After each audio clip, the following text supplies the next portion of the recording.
जोङो गगामुग दख'रानि सिङाव गगामुग दख'रा दुलाराय बर' फरायसा आफादनि दैदेननायाव धेमाजि जिल्ला दुलाराय बर' फरायसा आफादा बाहागो लाफानानै लोगोसे जोंनि धेमाजि जिल्लानि सिङाव थानाय मोनद' दख'रानिफ्रायबो मोनफ्रोमबो दख'रानि आफादगिरि गाहाय नेहाथारि आरो गुबुन गुबुन बिबाननि दैदेनगिरि बिथांमोना बाहागो लानानै दिनैनि बे गोथार सान जि दुलाराय बर' फरायसा आफादनि गायसन सान बेखौ जोङो धेमाजि जिल्ला आफाद हिसाबै जोङो मोनथाम मोनब्रै हाबाफारि लानानै खामानिखौ जोङो मावफुंदों।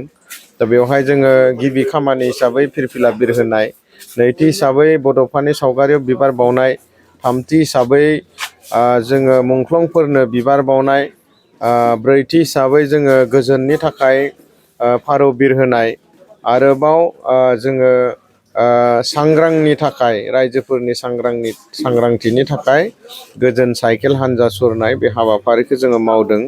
आरो बे हाबाफारियाव जोङो नोलोबारि गोजौ फरायसालिनि गाहाय फोरोंगिरि, मोनसे समनि दुलाराय बर' फरायसा आफादनि बुंथिगिरि आगुनि, आरोबाव मोनसे समनि दख'रानि दैदेनगिरि बिथांमोनखौ आलासि महरै लानानै जोङो बे हाबाफारिखौ मावदों। आरो मैखोमै आरो गाहाय आलासि हिसाबै जोंनि आथिखालनि दुलाराय बर' फरायसा आफादनि सासे नेहाथारि बिथां मानगोनां बड'सा ब्रह्म बिथांखौ गाहाय आलासि हिसाबै लानानै जों दिनैनि हाबाफारिखौ मावफुंदों। थारैनो नंगौ, जोङो दिनै 57 बोसोर बैसो जानाय मोनसे बर'नि माहारियारि आफाद, जायखौ दुलाराय बर' फरायसा आफाद होननानै बुङो आरो जायखौ एबसु होननानै बुङो, बेनि जोङो साफा साफा दैदेनगिरि। दा बेनि दैदेनगिरि हिसाबै जोंबो गोग्गानाय मोनदों। मोनसे बर'नि मोनसे आफाद, जाय बर'नि मोनसे सिनस्रि होननानै गनायजायो, जायखौ बर' माहारिनि फोजाखां मोनसे आफाद होननानै मिन्थिनानै मोनो। दा बेबायदि आफादाव दिनै जोङो दैदेनगिरि महरै बे 57 बोसोर बैसोनि आफादनि सासे सोद्रोमा। दा जोङो थारैनो जोङो मिथिनांगोन, जोङो बुजिनांगोन, जों जे बे मोनसे बैसो जानाय आफादनि साफा साफा आथिखालनि सोद्रोमा जानानै दङ। दा बेवहाय बेबायदि मोनसे गोगोम आरो बैसोगोरा बा राफोद मोनसे आफादनि सासे सोद्रोमा जानानै जों गोजोननायबो मोनदों। दा बेवहाय जोंनि आगुनि दैदेनगिरिफ्रा, गायसनगिरि दैदेनगिरिफ्रा जि थांखि आरो नोजोरखौ लानानै दुलाराय बर' फरायसा आफादखौ गायसनदोंमोन, बिथांमोना मावनानै गालांनाय आद्रा जिफोर खामानि, जोंनि आगु दैदेनगिरिफ्रा बा बारग' दैदेनगिरि बिथांमोना जि खामानिखौ मावनानै दोनलांदों, बे आद्रा थानाय खामानिफोरखौनो जोंबो मावदों। दा बेवहाय माब्लाबा जोङो मावनायफ्रा खम जादों, माब्लाबा जोङो सुबिदा मोनाखै, नाथाय जोंनो सुबिदा होयि नङा, रायजोफोराबो सुबिदा होदों। गायसनजेननाय समनिफ्रायनो रायजोफोरा बेखौ अनसायदों, मोजां मोनदों, जोंनि वेल विजारफोर दं बिथांमोना अनसायदों।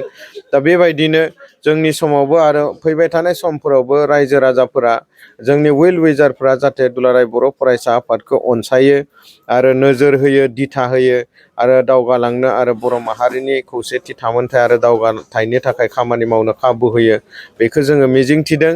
मानोना दिनै जोंनि दख'रा आफादब्लाबो बेखौ दैदेननो थाखाय जोंनो रायजोनि जोंनि वेल विजारफोरनि अननाय, मोजां मोननाय आरो दिथा होनायखौ नांगोन। जिल्ला आफाद दैदेननोब्लाबो जोंनो ओनसोलनि, जोंनि जिल्लानि सिंनि बायदि थाखोनि सुबुंफोरा बेखौ अनसायनांगोन, अनसुंथाइ हरनांगोन, बेखौ दिथा होनांगोन, अब्लासो जोङो खामानि मावलांबाय थानो हागोन। जोङो थारैनो बुंनो हायो, दुलाराय बर' फरायसा आफादा मोनसे थांखि आरो नोजोरखौ लानानै जोनोम जाखानाय।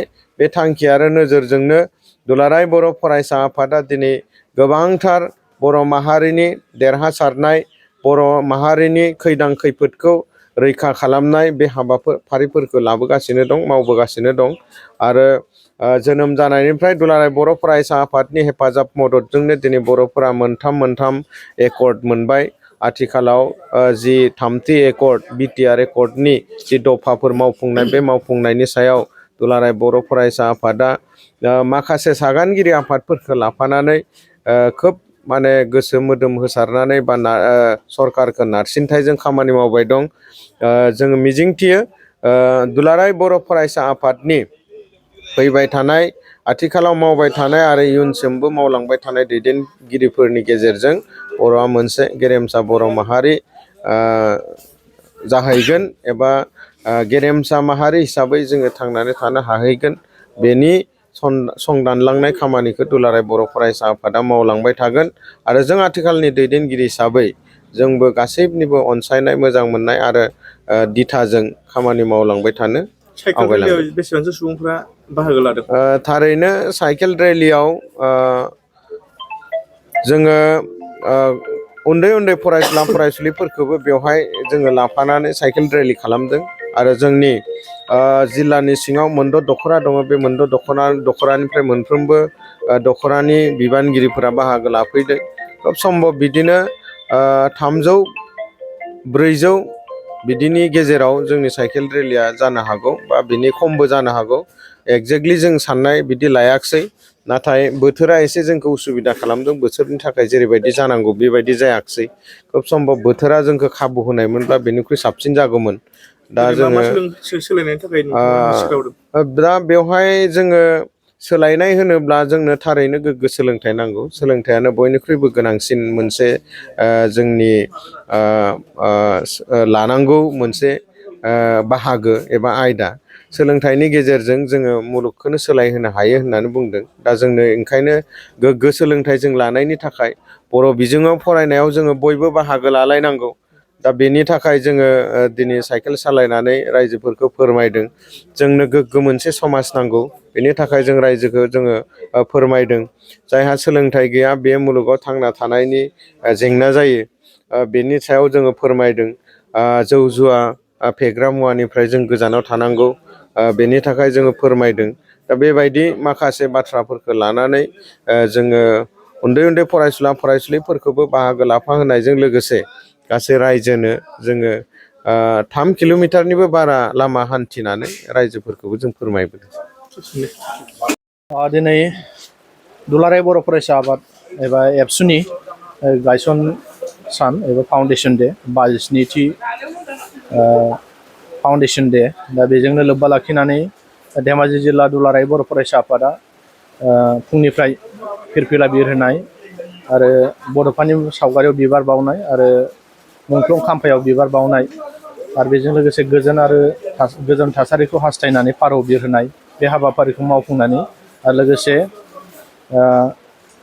साइकेल हान्जा सुरनाय बे हाबाफारिखौ मावफुंबाय। दा बेवहाय बिथांमोना आंखौबो लेंहरदों। दा बेवहाय बाहागो लानो मोननानै गोजोननाय मोनदों। दा बे समाव दुलाराय बर' फरायसा आफादनि गायसन सान एबा फाउन्डेसन डेनि गेजेरजों आं बेखौनो मान हरनो लुबैयो। दिनै दुलाराय बर' फरायसा आफादखौ दिनैसिम जाय बिथांमोनहा बिबान लाजेननानै दुलाराय बर' फरायसा आफाद एबा एबसुखौ बर' माहारिनि थांनाय थैनायखौ नोजोर बोनानै गावनि बेसेन गोसा समखौ दोनथ'नानै जि बर' माहारिनि थाखाय गावनि बेसेन गोसा समखौ दोनथ'नानैबाबो दुलाराय बर' फरायसा आफादखौ बिबान लाजेननानै खामानि मावबोनाय बानेस्वर बसुमतारी, खनकेस्वर नार्जारी बिथांमोननिसिम आंनि खुलुमनाय सिबिनायखौ बावहरदों। आरो बे समाव मेन बिबानाव गैयाब्लाबो गुबुन गुबुन बिबानाव मैखोम बिबान लानानै हाबा मावबोनाय बिथांमोननिसिमबो आंनि सिबिनायखौ बावहरदों। आरो दासिम जाय बिथांमोनहा मैखोमै दुलाराय बर' फरायसा आफादाव खामानि मावबोनाय आरो गासै दख'रा आरो बर' रायजो राजानिसिम दुलाराय बर' फरायसा आफादनि जोनोम सान एबा गायसन साननि बयनिसिमबो गोजोन गाहाम हामलायनायखौ बावहरबाय। दिनै जोङो धेमाजि जिल्ला दुलाराय बर' फरायसा आफादा दिनै साइकेल हान्जा सुरनायनि गेजेरजों जों बेखौनो बुंदों दिनै जोंनि समाजा गोग्गो जानांगोन आरो गोग्गो सोलोंथाइ लानांगौनि थाखाय जोंनि उन्दै उन्दै फंबाय बिनानावमोनखौ लाफानानै जोङो साइकेल हान्जा सुरनाय हाबाफारि लादों। दा बे साइकेल हान्जा सुरनायनि गेजेरजों जोङो बेखौनो स्ल'गान होदों दिनै जोंनो गोग्गो सोलोंथाइ नांगौ आरो गोग्गो सोलोंथाइ लानायाव बयबो बाहागो लानांगौ। बुहुमनि बर'फोर खौसे जा। दा बेफोरखौ जोङो दिनै साइकेल हान्जा सुरनायनि गेजेरजों जोङो रायजो राजानिसिम सांग्रांथि लाबोदों। दा बेवहाय दिनै बेखौनो बुंनो लुबैदों दिनै गायसन सान हिसाबै जोङो दुलाराय बर' फरायसा आफादा दिनैनिफ्राय मोनसे थांखि लानांगोन दि जोङो बर' जाथिखौ गोजौ मासिसिम लांनाय एबा जौगाहोनायाव जों मैखोमै बाहागो लानांगोन आरो खामानिखौ जों गोब्राबै मावसिननांगोन। जों बेखौ दिनै थांखि लाबाय आरो दिनैनिफ्राय जोङो समाय लाबाय। जोङो बर' जाथिखौ गावनि बेसेन गोसा खामानिखौ दोनथ'नानैबाबो जाथिखौ जौगाहोनाय आरो जाथि जौगानायनि खामानिखौ मावलांगोन होननानै जोङो बियो थांखि लाबाय। जेब्लासिम मुलुगाव बर' हारिया थांनानै थागोन अब्लासिम एबसु हिसाबै एबा एबसुआ थांनानै थागोन जों बेखौ मोनदाङो। दा बेनिखायनो गासै रायजो राजानिसिम फिन खनसेबाव दिनै दुलाराय बर' फरायसा आफादनि गायसन साननि गाहाम हामलायथिखौ बावहरबाय। गोजोन्थों। नंगौ मेट्रिक आनजादा जोंना गाबोननिफ्राय जानो थांगासिनो दं। दा बेवहाय दिनै जोंनि फंबाय बिनानावमोनखौ जाय बिथांमोनहा मेट्रिक आनजाद फरिखा होगोन दा बिथांमोननिसिम आङो गाहाम हामलायथि बावहरदों। जाहाथे आफा अबंगसायनिसिमबो आर'ज गाबदों दि जोंनि बर' फरायसा फंबाय बिनानावमोनखौ जाहाथे मोजाङै आनजादखौ लिरनो हायो आरो मोजाङै एबार नैबे बाराव जोङो जिथि थाखो एबा नैथि टप 10 टप 20 बेयाव जोङो जायगा लानो हानांगोन आरो जायगा लानो हानानै जोङो फरायसालिनि मुंजों लोगोसे बिमा बिफानि मुं लाखिनो हायो आफा अबंगसायनिसिम आर'ज गाबदों आरो बेखौनो खावलायगोन दिनै जाहाथे जोंनि फंबाय बिनानावमोनहा फरायसा बिथांमोनहा जोङो आनजादखौ आब्रुथि लिरनांगोन। दिनै आब्रुथि लिराब्ला दिनै गुबुन गुबुन थासारि जों नुबाय थादों बिदिनो सोरबा कपि खालामनानै हमजानाय बायदि बायदि मबाइलाव कपि खालामनाय बे थासारिफ्रा दिनै सोलिबाय थादों। दा बैफोरनिफ्राय जों गोजान जानानै गावखौनो गुन गोनां सोलोंथाइ लानायाव जोङो मुखुब जानांगोन आरो गुन गोनां सोलोंथाइ लायोब्लासो जों इयुनाव गावनि जिउखौ दानो हागोन। गोजोन्थों। मोनसे फोसावथाय 2024निफ्राय 2025 मायथाइनि ड्रिम किन्डारगार्टेन प्रि स्कुल काम क्रिच सेन्टारनि मुं थिसननाय हाबाफारिया सोलिगासिनो दङ। क'क्राझार सहरनि साखाथियाव थानाय एबा देबोरगाव बड'लेण्ड मुलुगसोलोंसालिजों नांजाबनाय गियानपुरियाव गोदानै ड्रिम किन्डारगार्टेन प्रि स्कुल काम क्रिच सेन्टार बेखेवदों। जायफोर बिमा बिफाफोरा सानसेथोलो गाव गावनि उन्दै गथ'फोरखौ नोजोर खालामस्लाबनो हाया एबा साख्रि बाख्रिफोराव बेस्थ' जानानै थायो बैसोर बिमा बिफाफोरा गावनि उन्दै गथ'फोरखौ गियान होनायजों लोगोसे 2 बोसोरनिफ्राय 5 बोसोरनि गथ'फोरखौ बे ड्रिम किन्डारगार्टेन प्रि स्कुल काम क्रिच सेन्टाराव सोलोंथाइ होनो हागोन। बे फरायसालियाव गासै सुबिदाखौनो फरायसाफोरानो मोनफुंनो हागोन। सुबिदाफोरनि गेजेराव दं fun learning, different types of co-curricular activities, age appropriate curriculum, sensory experience, बेनि अनगायैबो holistic development, safe and free learning environment, daily weekly activity record, nature corner, live CCTV security, emergency fire safety as well medical kit, air conditioning facility. Before सुबिदाफोरखौ गासै फरायसाफोरानो मोननो हागोन।